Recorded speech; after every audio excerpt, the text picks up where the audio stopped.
Stuart, small streams, stealth is very important.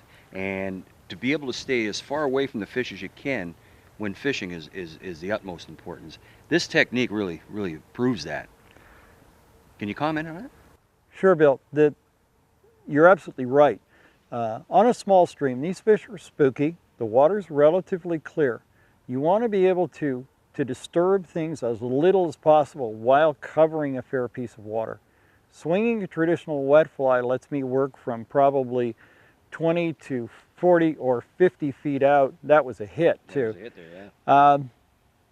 Without moving my feet at all, and I'm covering most of the stream, just quietly standing here and casting and letting a wet fly swing down through and putting it past the fish.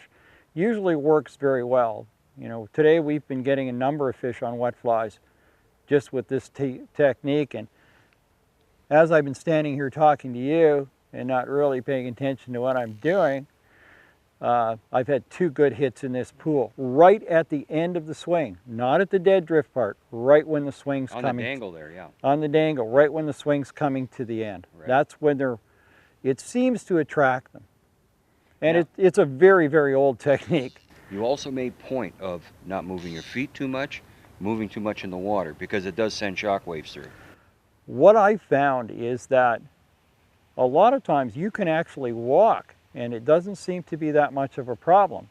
Where the problem comes in is when you're planted in one place and you start to move your feet on the stream bed, and the action of moving your feet on the stream bed shuffles the stones.